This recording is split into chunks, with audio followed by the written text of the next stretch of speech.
Hello everybody, I hope that you're well.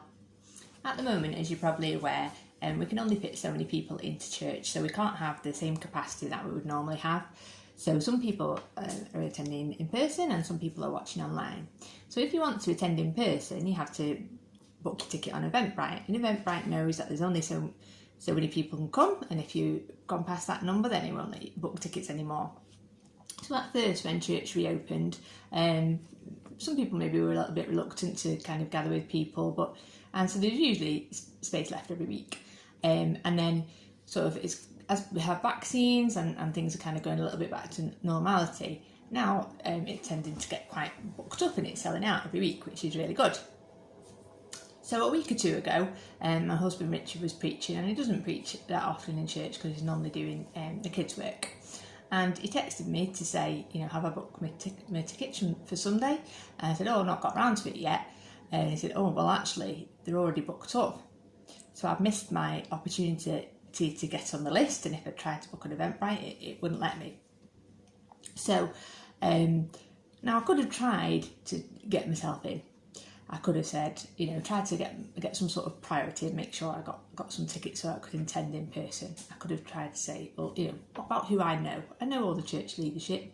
I'm married to the preacher, therefore I should get priority. I could say I've been serving in church for a very long time. I should be on that list. You should put me on that list.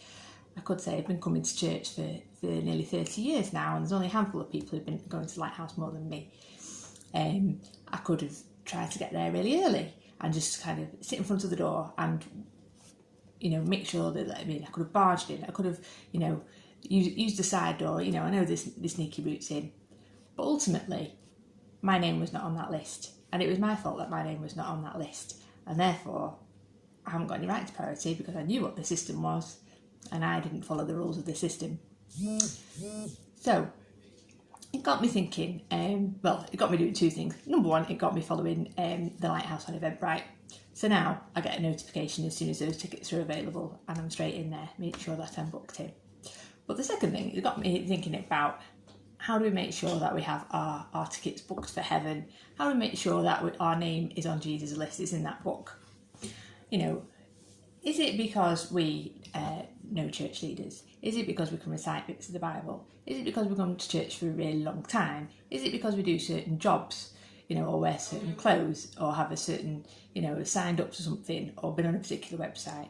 No, actually, getting to heaven is much simpler than that. There's only one person we need to know, and only one thing we need to follow, and we need to know Jesus. Jesus makes it really clear that there's only one way to the Father, and that's through him. And the second good news is that there isn't a limited capacity in heaven. Actually, Jesus and heaven is for everybody, anybody can get in, but there is a time limit. You do need to make sure that you've booked on time. You don't know, right now, you're not too late, that's fine. If you're listening to this, you're not too late.